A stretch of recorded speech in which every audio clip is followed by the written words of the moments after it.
अगर आपने अभी तक मेरे चैनल ह्यूमैनिटीज़ लवर को सब्सक्राइब नहीं किया है तो कर देना और साथ में बेल आइकॉन भी दबा देना, क्योंकि मैं यहाँ पर geography, history, political science and economics की वीडियो बनाता रहता हूँ। ओके, तो this is the part second of kinship caste and class social histories using the Mahabharata. तो हमने पिछली वीडियो में टॉपिक्स कवर किए थे, ये रिमेनिंग टॉपिक्स हैं, पार्ट 3 भी आएगा। ओके, सो यहाँ पर हम जो है काफ़ी इंटरेस्टिंग टॉपिक कवर करने वाले हैं and I will make this chapter more interesting. Okay, crystal clear manner में आपको समझाऊंगा कि पूरी हिस्ट्री किस तरह से है, आपको अच्छे से समझ में आ जाएगा। ओके, शुरू करते हैं।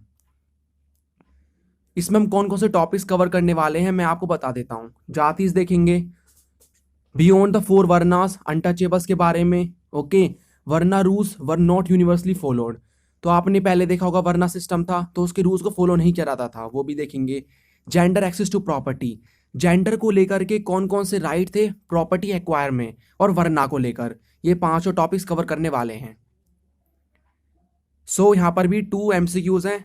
ओके, लास्ट में अच्छे से लेक्चर को सुनना, आप अच्छे से सॉल्व कर पाओगे MCQs को। नाउ पहला टॉपिक है जातिज। देखो, मैंने आपको पिछली वीडियो में वर्ना सिस्टम के बारे में बताया था। ओके, वर्ना सिस्टम में क्या था कि लोगों की जो कास्ट है उसके बेसिस पे उनके काम को डिवाइड कर दिया था कि ये कास्ट का व्यक्ति इस काम को करेगा। ओके, ये पूरा डिवाइड कर दिया था। लेकिन आप यहाँ पर सोच रहे होगे कि वहाँ पर क्या उस समय 4 ही कास्ट थी, क्योंकि हमने 4 वर्ना को ही कवर किया है ना, 4 वर्ना को कवर किया था। लेकिन उस समय 4 ही कास्ट थोड़ी ना थी, और भी कास्ट थी। लेकिन वर्ना सिस्टम के अंदर काफ़ी, लेकिन हमने ओनली 4 कास्ट को मेंशन कर रखा है। तो जो बाकी की कास्ट बची हैं, फॉर एग्जांपल कुछ सुनार होगा, वो गोल्ड स्मिथ का काम करेगा, ठीक है, वो तो वर्ना सिस्टम में नहीं आया ना। तो उसके लिए क्या था, जो बाकी की कास्ट बची, जो कास्ट वर्ना सिस्टम में नहीं थी, बाकी की जो कास्ट बची उसको हमने डाल दिया जातीस की कैटेगरी में। ओके, मैं आपको फिर से समझाता हूँ एकदम अच्छे तरीके से। देखो, वहां पर क्या था, हमने 4 वर्ना सिस्टम थे। ओके, ब्राह्मण, क्षत्रिय, वैश्य, शूद्रास, ये थे ना, ये 4 कास्ट हैं। इन 4 कास्ट के अलग अलग काम मेंशन कर दिए थे, ये काम करेगा, वो करेगा, मैंने पिछली वीडियो में बताया था। ओके, लेकिन वहां पर जो है और भी कास्ट थी जिनके अलग अलग काम थे। फॉर एग्जाम्पल सुनार, गोल्ड स्मिथ, ओके, गोल्ड बनाना उनका काम था। तो उसको हमने, जितनी भी कास्ट बची थी उनको हमने एक कैटेगरी में डाल दिया, उनको हम कहते थे जातीज। Okay, simple. जाति क्या है, जाति अदर कास्ट है जो कि वर्ना सिस्टम में नहीं आती थी, जिनका काम भी डिफरेंट था, उनकी कैटेगरीज का मतलब जाति में डिफरेंट डिफरेंट जो जाति के लोग हैं उनका काम भी डिफरेंट था। ठीक है, एग्जाम्पल यहां पर दे रखा है। अब उनमें से एक थी अनटचेबल। ठीक है, देखो 4 वर्ना सिस्टम है, आपको पता है वर्ना सिस्टम क्या है। अब जो भी कास्ट वर्ना सिस्टम में नहीं आती हैं उनको हम जाति बोलते हैं। तो उनमें से एक जाति थी अनटचेबल की, उसको आपके चैप्टर में बहुत ग्रेटली कवर कर रखा है। ओके, अनटचेबल्स के बारे में आपको पता होगा, जिनको लोग बोलते हैं कि हम टच करेंगे तो हम मतलब बेकार हो जाएंगे। ओके, ये सब मतलब बोलते हैं, उनके मतलब लोगों के होते हैं। ठीक है, अब तो अनटचेबिलिटी बहुत कम हो गई है। ओके, लेकिन उस समय बहुत ज्यादा थी। ठीक है, अब देखो, apart from varnas there were several caste but some जाति वर कैटेगराइज्ड एज अनटचेबल्स। तो वर्नास के जो 4 वर्ना के बाद जो जितनी भी जाति थी उनमें से एक जाति थी अनटचेबल की। लोग उनको डिस्क्रिमिनेट करते थे। ओके, उनको डिस्क्राइब किया जाता था as a old, uncivilised, even animal like. उनको ऐसे ट्रीट करते थे कि वो एनिमल की तरह हैं, ओड हैं, बेकार हैं, अनसिविलाइज्ड हैं। इनमें से मैं आपको कुछ एग्जांपल्स देता हूं जो अनटचेबल्स थे उस समय। For example पैस्टोरलिस्ट। पैस्टोरलिस्ट कौन होते हैं, जो अपने गाय भैंस इन सबको चराते हैं ना, ठीक है, ग्रेसिंग वगैरह जो करते हैं, वो पैस्टोरलिस्ट होते हैं, वो जगह जगह सेटल होते रहते हैं। निषद। तो ये सारे कुछ एग्जांपल्स हैं उस समय की कास्ट के जो कि अनटचेबल थी। ओके,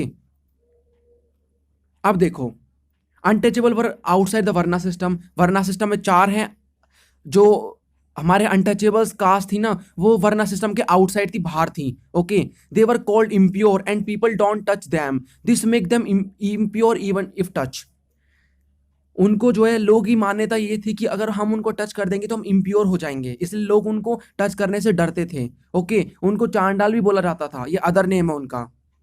अब देखो, हमें कैसे पता लगता है इसके बारे में, क्योंकि हिस्ट्री किसके बेसिस पे होती है, एविडेंस के बेसिस पे ही पूरी रिकंस्ट्रक्ट की जाती है। ओके, तो मनुस्मृति एक इंपॉर्टेंट, बहुत ज्यादा इंपॉर्टेंट टेक्स्ट है, जिसकी बेसिस पे हमें, जिसकी वजह से पता चलता है अनटचेबल्स के बारे में। ओके, अब इस मनुस्मृति ने चांडाल को पूरा मतलब चांडाल या फिर अनटचेबल्स को अच्छी तरह डिस्क्राइब कर रखा है कि ये कौन थे, कितनी मतलब कितनी सारी कास्ट इसके अंदर आती थी और कितने लोग कैटेगरी के लोग आते थे और इनकी मेन इंपॉर्टेंट इनकी एक तरह से काम क्या क्या थे।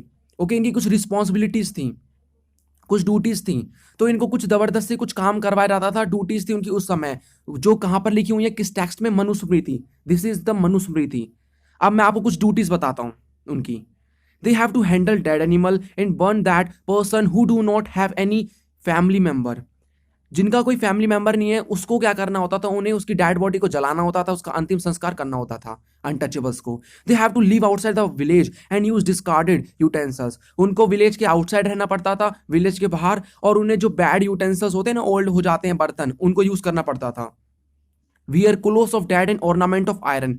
उन्हें ऑर्नामेंट जो है मतलब जो गहने वगैरह है वो आयरन के यूज करने होते थे, और जो कोई फॉर एग्जांपल कोई आदमी मर गया है, ओके, तो उसके जो क्लोथ्स हैं बचे हुए उनको उन्हें वियर करना होता था। दे couldn't walk at night in the street, मतलब उनको they were not allowed to walk in the street at night, okay, उनको अलाउ नहीं था ये कि वो नाइट में जो है स्ट्रीट में घूमे। They have to clap when they come in street so that people would avoid to see them, according to Chinese Buddhist, this is Buddhist monk फाजियान। एक बुद्धिस्ट हमारे मतलब एक चाइनीज बुद्धिस्ट हैं, ओके, फाजियान, जो कि उस समय इंडिया में आए थे एज अ ट्रैवलर। उन्होंने जो है ये चीज लिखी है कि क्या था ये, मतलब ये वाली जो टेक्स्ट है मनुस्मृति में इंक्लूड नहीं है, ओके। ये तो फाजियान जो एक चाइनीज रूलर है, सॉरी रूलर नहीं, बुद्धिस्ट, उन्होंने बताया था।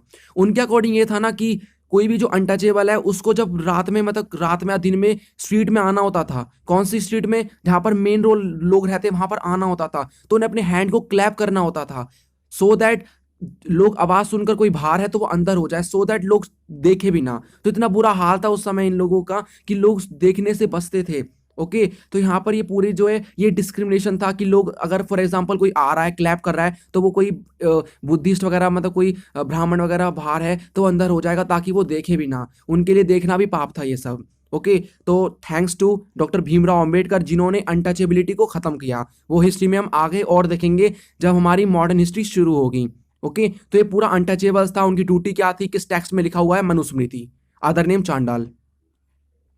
कुछ ड्यूटीज लर्न कर लेना। Varna rules were not universally followed, non Kshatriya kings. Varna system में क्या था, वर्ना सिस्टम में सेकंड कैटेगरी में क्षत्रिय लोग थे। क्षत्रिय कौन, जो किंग्स होंगे।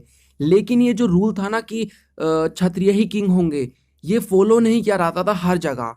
क्यों नहीं किया जाता था वो तो वही लोग जाने क्यों नहीं फॉलो करते थे, लेकिन यहाँ पर हमारे लिए पढ़ने के लिए कुछ एविडेंसेस हैं। ये सारे एविडेंसेस कि वो क्यों नहीं मतलब कौन कौन से एविडेंस के बेसिस पे हम कह सकते हैं कि जो वर्ना सिस्टम में एक रूल था कि जो क्षत्रिय लोग ही किंग होंगे, उसको फॉलो नहीं किया जाता था। सो देखो एविडेंस क्या क्या है, 4 एविडेंस है। First, Brahmanical text describe Mauryan kings world of low region. तो जो हमने मौर्यन एम्पायर को कवर किया था, मौर्यन जो किंग्स थे ना वो क्षत्रिय नहीं थे, वो लो रीजन के थे। मे बी ये नहीं कैटेगराइज उन्होंने बताया कि वो शूद्रास थे, वेश्यास थे, ठीक है। अब ये भी सारे किंग्स के नाम है, शाकाज वगैरह, ठीक है। द शंगास एंड कानवास वर ब्राह्मण्स, ये ब्राह्मण से होने क्या चाहिए, क्षत्रिय है अकॉर्डिंग टू वर्ना रूल, ठीक है। शाकाज वर अनटचेबल्स और बारबेरियंस। अनटचेबल्स को बारबेरियन नहीं कहते हैं, शाकाज अब फिर भी रूलर बन गए। अनटचेबल्स ये तो वर्ना सिस्टम में भी नहीं आते। शतवनास वर ब्राह्मण। तो इसके बेसिस हम क्या कह सकते हैं, हम ये कह सकते हैं ना कि जो वरना जो इन्होंने सिस्टम बना रखा था रूल से, वो फॉलो नहीं किए जाते थे, ठीक है।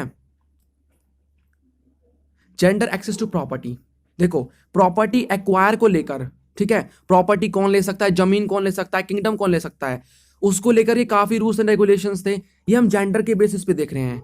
क्या देख रहे हैं, क्या मेल को अलाउ था या फीमेल को अलाउ था कि वो जमीन ले सकती है, फॉर अगर उसके फादर की डेथ हो जाती है वो किंगडम ले सकते कि नहीं, okay. Here we are discussing the right to property on the basis of gender, okay. Man have the full right over the property of his father, for example kingdom. ये पैटलिनी है ना, हमने देखा था कि पैटलिनी क्या है, father to son, son to grandson, ये सब होता रहता है ना, मतलब जमीन। उस समय वुमेन को बिल्कुल भी राइट नहीं था कि वो अपनी मतलब अपने घर की कोई प्रॉपर्टी ले सके। फॉर एग्जाम्पल यहाँ पर एक एक्सेप्शन है, यहाँ पर देखो प्रभावती गुप्ता हमने चैप्टर 2 में कवर किया था, ये डॉटर थी चंद्रगुप्त सेकंड की। लेकिन चंद्रगुप्त सेकंड ने क्या किया था, इनको जमीन दी थी, किंगडम दिया था, ओके। तो ये तो यहाँ पर उस समय अलाउ नहीं था। इसलिए मैं कह रहा हूं कि कुछ लोगों को छोड़कर यहाँ पर एक्सेप्शन है प्रभावती गुप्ता। वहां पर जो नॉर्मल वुमेन थी, फॉर एग्जांपल जो नॉर्मल कोई वुमेन वगैरह है, उसको अलाउ नहीं था कि वो कोई भी किंगडम ले सके या फिर कोई जमीन ले सके। वहां पर राइट था ओनली फॉर सन। ओके, तो ये था जेंडर को लेकर के। क्या है जेंडर को लेकर के कि मैन को अलाउ है, अगर कोई मैन है तो वो अपने फादर की प्रॉपर्टी ले सकता है after the death of his father, but वहां पर वुमेन को अलाउ नहीं था। ये तो हो गया जेंडर के बेसिस पे, मेल और फीमेल के बेसिस पे। लेकिन यहाँ पर वर्णा के बेसिस पे देखते हैं। वर्णा कौन? वर्णा वो जो 4 वर्णा सिस्टम था ना, 4 थे, ब्राह्मण, क्षत्रिय, वैश्य, शूद्रास। तो इन चारों के बेसिस पे हम देखने वाले हैं कि इनमें से किस किस को राइट था, कितना राइट था प्रॉपर्टी को लेकर के। Here we are discussing the right to property on the basis of Varna. Brahmins got the property by Kshatriyan gift. देखो सिंपल बताता हूं, ब्राह्मण्स और देखो क्षत्रिय तो किंग, उनके पास मतलब वो तो किंग है ही, तो उनके पास तो रिसोर्सेज होंगे, किंगडम होगा। अब होता क्या था, फॉर एग्जाम्पल कोई मतलब क्षत्रिय को कोई यज्ञ वगैरह करवाना है और जो ब्राह्मण की हेल्प लेंगे वो उसके लिए, तो वो क्या करते थे, गिफ्ट वगैरह में, कोई अपने डॉटर वगैरह की शादी कर रहा है कोई किंग, तो वो गिफ्ट में क्या करते थे, ब्राह्मण्स को प्रॉपर्टी देते थे। तो उसकी उसकी वजह से क्या होता था, ब्राह्मण के पास ही प्रॉपर्टी आ गई, क्षत्रिय के पास प्रॉपर्टी है। तो ये जो दो हमारे कैटेगरी हैं, दो जो कास्ट है वर्ना सिस्टम की, उनको तो काफी अच्छी प्रॉपर्टी मिल जाया करती थी, ठीक है, राइट था। लेकिन जो लास्ट 2 में आते हैं, वेश्यास एंड शूद्रास, इनको बहुत कम राइट था कि प्रॉपर्टी ले सकते हैं, ठीक है, जमीन ले सकते हैं। वेश्यास को तो था क्योंकि ये तो फार्मर्स हैं, इनके पास तो ऑब्वियसली प्रॉपर्टी तो थोड़ी बहुत होगी। लेकिन जो शूद्रास थे ना, उनके पास काफी कम राइट था क्योंकि ये बहुत लो रैंक थी इनकी वर्ना सिस्टम में, ठीक है। तो यहां पर हमने देखा जेंडर को लेकर के फीमेल को अलाउ नहीं करते, और वर्ना सिस्टम में ब्राह्मण्स और जो क्षत्रिय हैं उनके पास काफी राइट था कि वो उनके पास प्रॉपर्टी बहुत ज्यादा रहती थी, उनके पास बहुत ज्यादा राइट था प्रॉपर्टी को लेकर के। वेश्यास और शूद्रास के पास इतना नहीं था।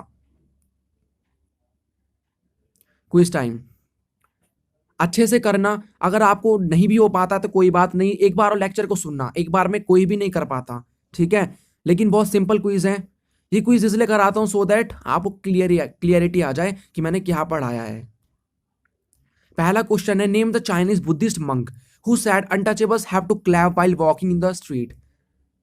कौन सा ऐसा चाइनीज बुद्धिस्ट था जिसने ये बोला था कि अनटचेबल्स को क्लैप करनी होती थी जब वो स्ट्रीट में आते थे, ताकि जो नॉर्मल लोग अगर स्ट्रीट के बाहर हैं तो वो अंदर हो जाएं और उनको देखने से बचें। ज़ुएनज़ैंग, फाजियान, शी जिनपिंग।